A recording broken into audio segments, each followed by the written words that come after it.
What if I told you right now there was a game that is a mix between Mario Galaxy and the old Nintendo 64 Legend of Zelda games, and this game was recently released on the Nintendo Switch? Well then, I would be talking about Molly Medusa, Queen of Spite. And this game comes to us from publisher Neckbolt and was released April 20th, 2023. I have been binging this game recently, namely so I could do this review, but also so I could help Adam Miller over at theeliteinstitute.net. And you're going to want to stay tuned.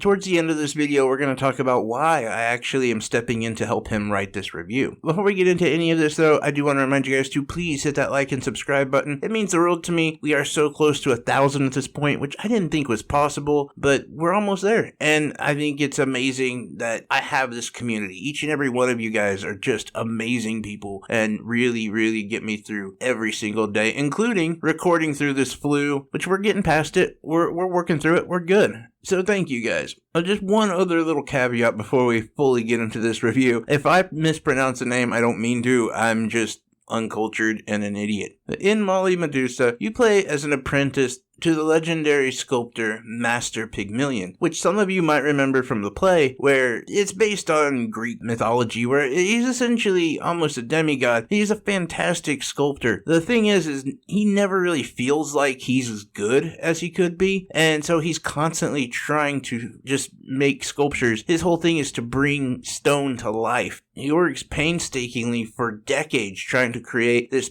master sculpture, and once he finally does, he actually falls in love with it in a very weird way. So you're his apprentice, but he won't teach you anything. He is too focused on himself, and he's too focused on trying to create his masterpiece. So as you're running errands for him, you try to purchase a chisel from Tinker, who is sort of a junk salesman, if you will, and he basically asks you, is this really what you want? Is this your ambition? And you reply, no, I want to be a sculptor. I want to be one of the greats. So he lets you know that, hey, all you have to do is return these little statues to this altar, and you will, in fact, awaken a demigod who will give you powers. So when you do that, you let this demigod know what you want. And let's be honest, she could have phrased things a little bit better, as she says, I want to be a master sculptor. I want to be able to turn skin into stone. Well, that's what she got. She got turned into Medusa. And let me say, in some form, this little girl handled that situation far better than I would. If my hair turned into a bunch of vipers, I would poop my pants, have a heart attack, and die. That would be the end of the game. Oh, hey, congratulations. You killed the main character because he couldn't handle his hair being snakes, especially vipers at that. And it's kind of interesting to see how they are animated, and it's done very well, just like a lot of this game. As you can imagine, you're not exactly thrilled with your newfound powers, so you need to find a way to get back in touch with this demigod and have her reverse this curse that she placed upon you. Now, you have very little help in this because everyone you come across, you turn to stone. Now, in some ways, it makes you OP because the enemies that were bothering you before don't really bother you anymore. And it does stay very true to this, which I think is very interesting how that plays out. In some ways, it hurts it, but again, we'll get to that. Now, you then find out that you have 4 keys that you need to collect so that you can open her shrine. Each one of these is in a dungeon, or if you prefer, a temple. And inside of these temples, by the way, gravity does not affect you anymore. You can just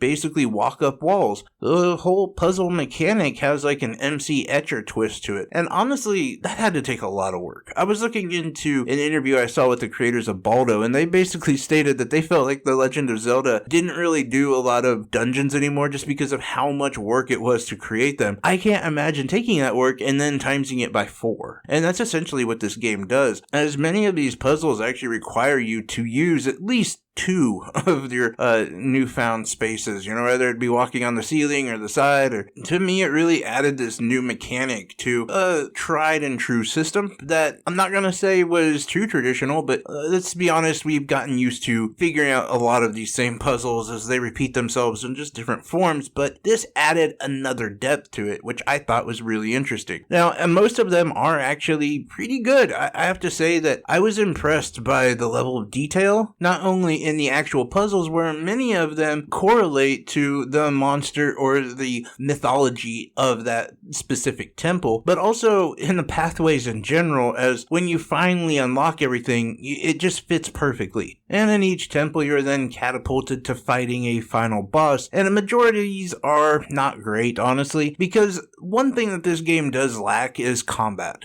And as that pertains to your first boss fight, early on anyway, it's also pretty simplistic, and you really kind of want a little bit more depth as far as the combat. But again, all these problems are rather early in the game, but once you finally defeat that boss, you will unlock the key and be one step closer to being able to contact this demigod. Now, if you don't just want to dungeon crawl your entire time playing, you don't have to. In fact, it's pretty cool because you have a sand skiff that can kind of sail you around on the desert floor, kind of like Wind Waker, where there's some exploration to be had, but there is also just a lot of dead space out there. Not to say, though, that there is no reason not to explore, because there are things out there that you could find beneficial to your journey. Ultimately, I think that this game looks really good and performs really well, and in many ways reminds me of a AAA N64 title. But I have to be honest, it's not without its flaws. In fact, one of the big things that is an issue with this game is the camera. You can basically go between first person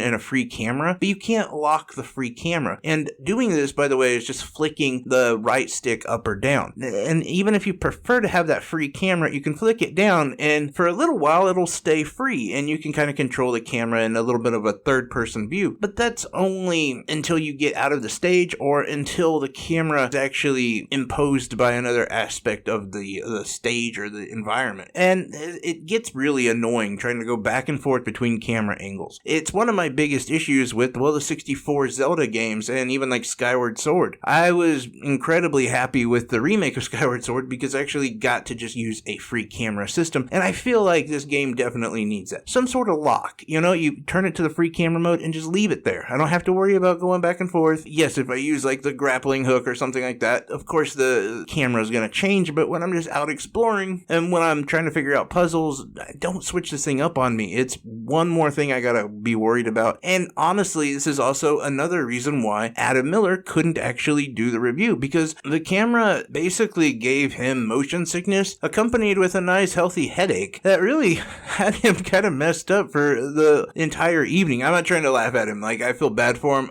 Being dizzy and nauseous and having a headache is just not cool. I just think it's crazy how that kind of interaction can happen. And yes, it can. I've had that experience with like VR, some VR games that'll affect me that way. But this is definitely one of those that I've heard multiple people claim that they've gotten motion sickness with this. And that's not something you can just overlook. And it's crazy to think that a game could make you ill for an entire night. In fact, some could consider people like Adam and I heroes, if you will. I hate to use that term, but, I just think we're doing our due diligence for the greater good of all mankind. But that's not the only problem with the game, you see. There's actually other issues like the environment. There's many times where I found myself standing too close to like a spike bed or flames, and it attacked me. Like, it hit me, and then I couldn't get out of it. Even if I was just standing next to it and I tried to move the opposite direction, anytime I'd move, it would hit me, and ultimately you're just dead. If you're just stuck in this little trap that is not a trap, you're just standing next to a spike bed as it comes up and down, but anytime you move, you're dead. And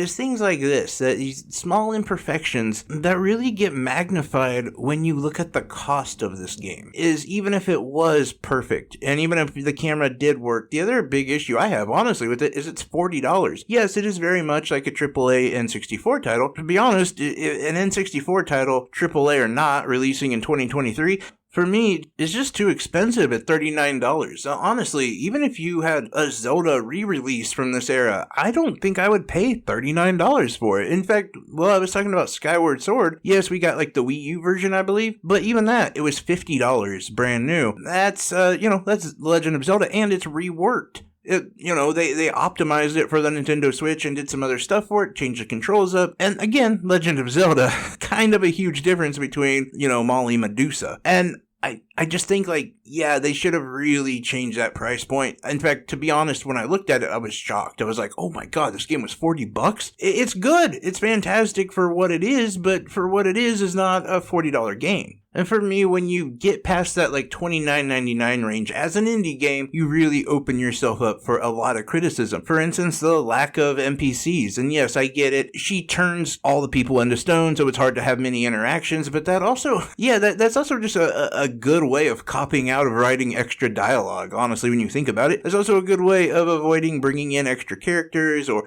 different plots and different side quests. Not to say that some of these things are not achieved in the game, but the way that they go about it is rather simplistic, especially for that $40 price point. That's my two big critiques is the camera, which for some people, it'll be unplayable. For other people, they'll get used to it, like me, who I've played enough of the Legend of Zelda 64 games, especially recently, as I've never played or beat them before, so now that they're on NSO, I play them all the time. I'm used to it, it's fine, but a lot of people won't, and yeah, that price point, man, I can't really get past that, because that's one of those things that, for that price, it has got to live up to the quality of a AAA Nintendo game or Square Enix game or whatever is put into like that 64 era. And when it's not, those flaws really come out that are there. And it does have, like I said, a multitude of shortcomings that I think you get past when you put this game at, let's say, $20 or so. Then it's, you can overlook it for how well it does perform, how well the dungeons are designed, how the characters and the mythology does really play into the story. All of that stuff, I think, is definitely worth your time, although I don't know if it's worth your money. Just a quick example, I recently purchased Tactics Ogre, brand new, the remaster for the Nintendo Switch,